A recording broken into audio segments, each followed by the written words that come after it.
जय हिंद दोस्तों। आज हम देखते हैं कि आज इस सप्ताह पेपर में कौन से ऐसे पॉइंट्स हैं जो आपके परीक्षा के लिए महत्वपूर्ण हो सकते हैं।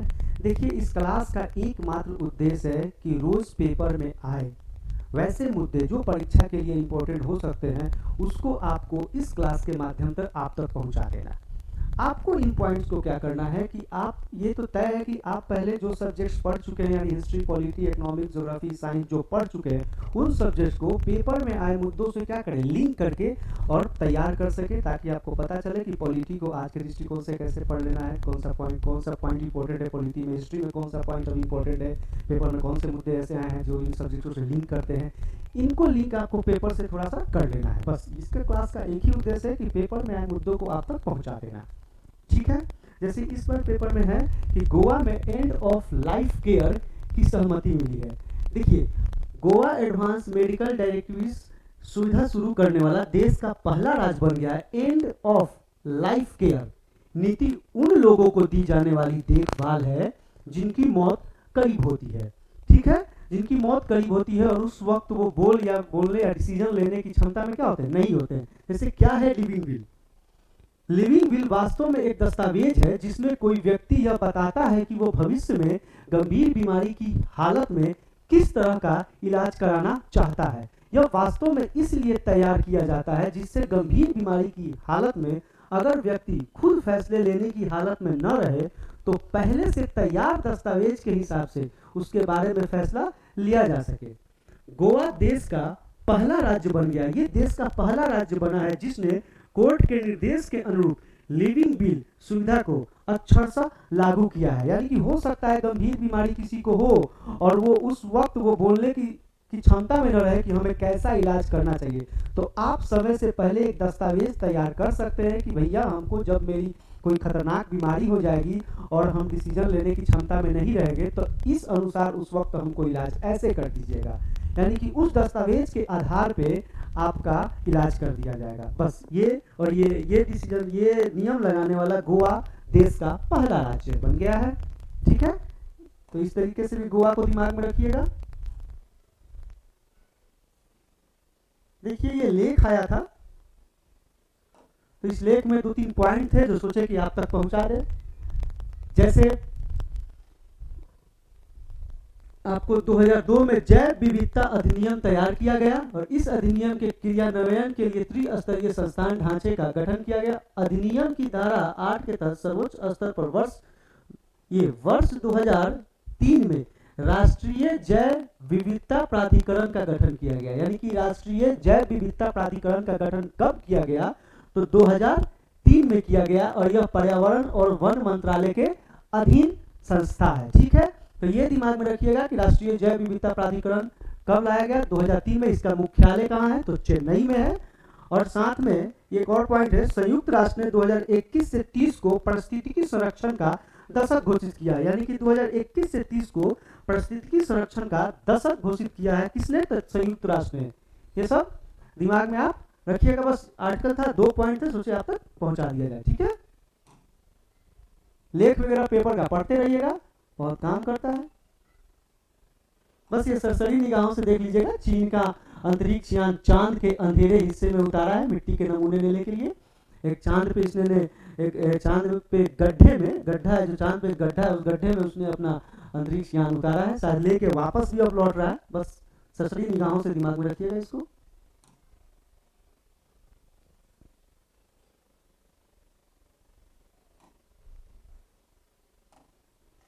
भारत की मेजर राधिका सेन संयुक्त राष्ट्र के पुरस्कार से सम्मानित होगी। ठीक है, इनको देख लीजिएगा। ये कांगो में संयुक्त राष्ट्र मिशन में सेवा दे चुकी हैं। थी भारतीय महिला शांति रक्षक मेजर राधिका सेन को एक प्रतिष्ठित सैन्य पुरस्कार से सम्मानित किया जाएगा। ये पुरस्कार है, संयुक्त राष्ट्र महासचिव एंटोनियो गुतेरेस ने उन्हें सच्चा नेता और आदर्श बताया। देखिए, ये 2023 United national military gender advocate of the year award इनको दिया जाएगा, राधिका सेन को 2023 में। ये जो थे मार्च 2023 से अप्रैल 2024 तक कांगो गणराज्य के पूर्व में ये तैनात थी। ये हिमाचल प्रदेश की है वैसे, अब ये कांगो प्रदेश में तैनात थी। तो कांगो को अफ्रीका का एक देश है कांगो, जिसको दिमाग में रख लीजिएगा, उसको जाके मैप पे देख लीजिएगा। साथ में कांगो एक नदी है जो विषुवत रेखा को 2 बार काटती है, वो भी दिमाग में रखिएगा। और ये दूसरी महिला है जिनको संयुक्त राष्ट्र द्वारा क्या है ये पुरस्कार दिया जा रहा है। इससे पहले मेजर सुमन गवानी के बाद इस प्रतिष्ठित पुरस्कार को पाने वाली दूसरी भारतीय क्या है, शांति रक्षक है। मेजर गवानी ने दक्षिणी सूडान में, ये भी अफ्रीका का देश है, दक्षिणी सूडान में संयुक्त राष्ट्र के मिशन में सेवा दी थी और उन्होंने 2019 में इस पुरस्कार से सम्मानित किया गया था। इन्हें 2019 में दिया गया था और इनको 2023 में दिया गया है। तो ये दोनों नाम को याद रखिएगा, राधिका सेन को भी, सुमन गवानी को भी, कांगो को भी, दक्षिणी सूडान को भी।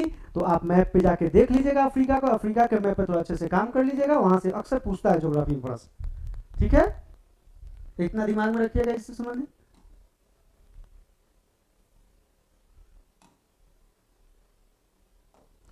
देखिए ये विधानसभा का चुनाव हुआ है सिक्किम और अरुणाचल प्रदेश में और हाल ही में उड़ीसा में भी हुआ है। बस आपको इसमें इतना ही ध्यान रखना है, अभी हाल ही में लोकसभा का चुनाव भी हुआ है जिसमें हमारे माननीय नरेंद्र मोदी फिर से प्रधानमंत्री चुने गए हैं। बीजेपी को पूर्ण बहुमत नहीं आया है लेकिन एनडीए को पूर्ण बहुमत आया है, उनके गठबंधन को, इस कारण से वो प्रधानमंत्री इस बार चुने गए हैं। आप लोकसभा के चुनाव के साथ साथ जिन भी राज्यों में विधानसभा का चुनाव हुआ है वो दिमाग में आप रखिएगा, अच्छे से अध्ययन कर लीजिएगा, क्योंकि विधानसभा के चुनाव से लोकसभा के चुनाव और विधानसभा के चुनाव के साल में जब सेम चुनाव दोनों जगह होते हैं, राज्य में भी कहीं कहीं और आपको केंद्र में भी होते हैं, तो उसमें क्या होता है कि आपको राज्य में जो विधानसभा का चुनाव हुआ है उससे अक्सर प्रश्न बना के पूछ देता है कि किस पार्टी का कितना सीट आया है, माइनस कितना हुआ है, प्लस कितना हुआ है। ये सारी चीजों को ध्यान में रखिएगा और जिन जिन राज्यों में चुनाव हुआ है उनको भी आपको क्या करना है, ध्यान में रखना है।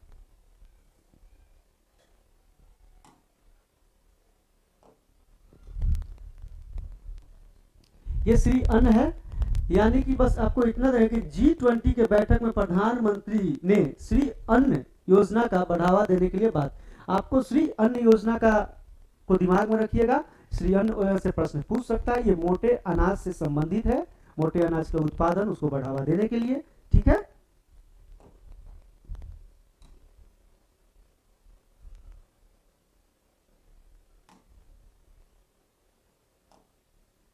हैदराबाद और आंध्र प्रदेश की क्या राजधानी नहीं रही।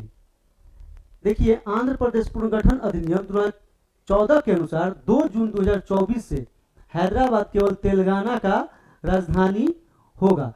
2 जून को आंध्र प्रदेश से तेलंगाना को अलग राज्य का दर्जा दिया गया। तो उस वक्त 2 जून को कहा गया था कि 10 सालों के लिए तेलंगाना और आंध्र प्रदेश का राजधानी क्या रहेगा, हैदराबाद रहेगा। ये जो 2 जून आया है उसके बाद क्या हुआ है कि आंध्र प्रदेश का राजधानी अब हैदराबाद नहीं रहेगा, ये केवल तेलंगाना का राजधानी रह जाएगा। बस यही बात करने जा रही है। 10 वर्षों के लिए दोनों राज्यों तेलंगाना और आंध्र की साझा राजधानी बनाया गया था और 2 जून 2014 को तेलंगाना अस्तित्व में आया था। आंध्र प्रदेश पुनर्गठन अधिनियम में कहा गया है कि 2 जून से मौजूदा आंध्र प्रदेश राज्य में हैदराबाद 10 वर्षों की अवधि के लिए तेलंगाना और आंध्र प्रदेश क्या होगा, साझा राजधानी होगा। बाद में इसको ये डेट जैसे ही 10 साल पूरा उसको क्या साझा राजधानी को हटा दिया गया, वो केवल तेलंगाना का राजधानी रह जाएगा। हालांकि अब देखिए अमरावती राजधानी होता है, वैसे वहाँ के मुख्यमंत्री ने कहा है कि हम प्रशासनिक राजधानी विशाखापट्टनम को बनाएंगे हो सके तो, और अमरावती को विधानमंडल सीट होगी। तो ये देखिए अगला राजधानी अमरावती, और ये कैसे अपना बनाते हैं अभी इन्होंने तय नहीं किया है, ये देख लीजिएगा। साथ में आप राज्य पुनर्गठन आयोग को भी पढ़ लीजिएगा।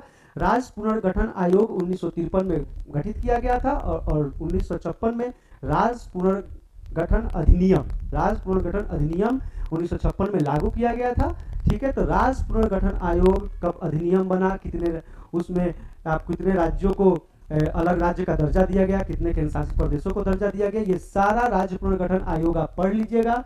क्योंकि आंध्र प्रदेश को उसी 1956 राज्य पुनर्गठन आयोग के तहत ही क्या किया था, अलग राज्य का दर्जा दिया गया था।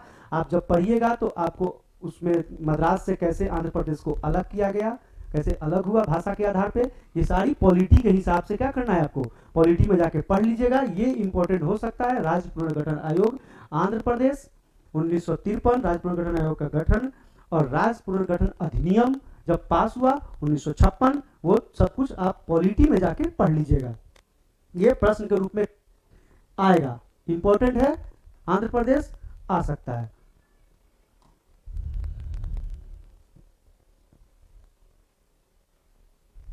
गया है थोड़ा, दिखाई तो नहीं देगा सही से, लेकिन हाँ बस इतना आप जान जाइए, यूनेस्को के विश्व धरोहर में शामिल फूलों की घाटी पर आप उत्तराखंड के चमोली जिले में यूनेस्को के विश्व धरोहर में स्थान में ये फूलों की घाटी है। बस फूलों की घाटी राष्ट्रीय उद्यान, फूलों की घाटी राष्ट्रीय उद्यान दिमाग में रखिएगा, उत्तराखंड दिमाग में रखिएगा। बस अब राज्य और आपको ये दिमाग आपका क्या है इस तरह मोड़ दे रहे हैं जिससे कि आप उसको जाके एक बार पढ़ लीजिएगा।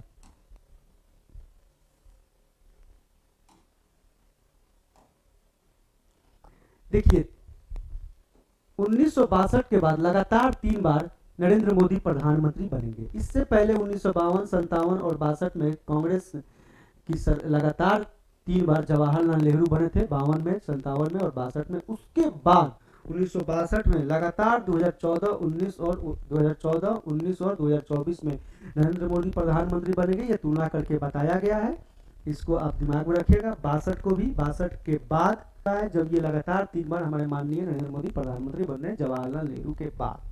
ठीक है,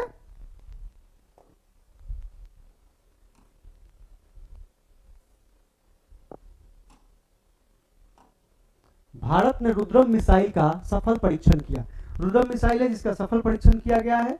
आप बस याद रखिए, दिमाग में इतना रखिएगा, ओडिशा के तट पर भारतीय वायुसेना के सुखोई 30 MK1 प्लेटफॉर्म से हवा से सतह पर मार करने वाले रुद्रम 2 मिसाइल का सफलतापूर्वक परीक्षण किया गया। ये जो रुद्रम 2 है जिसका परीक्षण किया गया, ये हवा से सतह पर मार करने, यानी हवा से सतह पर मार करने वाला ये मिसाइल है। ठीक है, देखिए वही बात है, बातें वही है। नीतीश नायडू सत्ता में सूत्रधार, इस बार लोकसभा का चुनाव हुआ है, अजीब हुआ है, किसी भी न बीजेपी को पूर्ण बहुमत आया है, न कांग्रेस को, उनके गठबंधन को आया है, संगठन को आया है, एनडीए को पूर्ण बहुमत आया है।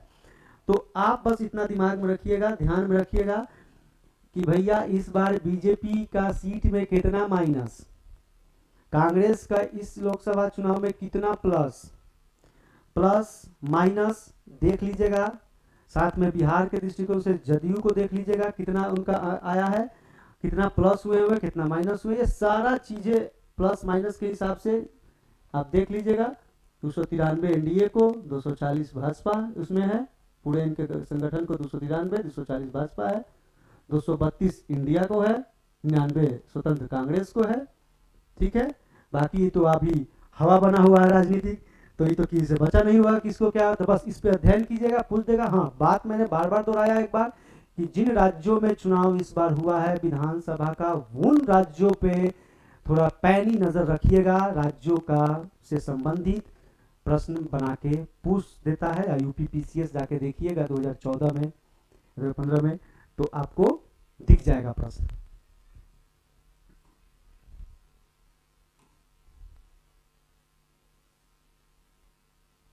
दो 2014 या 15 में आप जाइएगा यूपी पीसीएस का प्रश्न देखने, तो आपको लगेगा कि 2014 में तो चुनाव हुआ था लोकसभा का, तो उस वक्त राज्य के भी हुए थे कुछ, तो कैसे पूछा था बना के प्रश्न, आप जब प्रीवियस ईयर पे काम कीजिएगा तो आपको समझ में आ जाएगा। ओपेक ने तेल आपूर्ति के कटौती को अगले साल, ये बस इतना था कि ओपेक जो संगठन है ये सभी तेलों के निर्यातक देशों का एक संगठन है, सऊदी अरब और सहयोगी तेल। इसमें किसके कितने इसके सदस्य देश है, इसका मुख्यालय कहाँ है, इसका संगठन, इसकी स्थापना कब हुई, ये सारे ओपेक पे आपको काम करके जाना है। ठीक है, ओपेक पे अच्छे से काम कर लीजिएगा।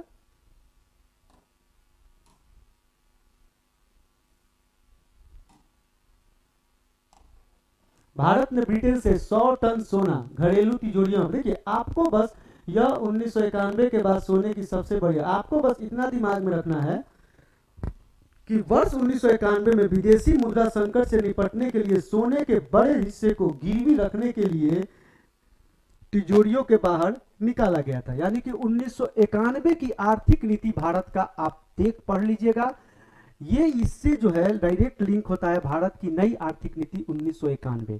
तो 1991 की नई आर्थिक नीति पढ़ लीजिएगा, उनके लाने के लिए क्या कारण थे, किस कारण नई आर्थिक नीति लाई गई, हमारे कितने विदेशी फंड में मुद्राएं बच गई थी, ये सारा आप 11th क्लास का एनसीईआरटी का किताब जाके पढ़िए।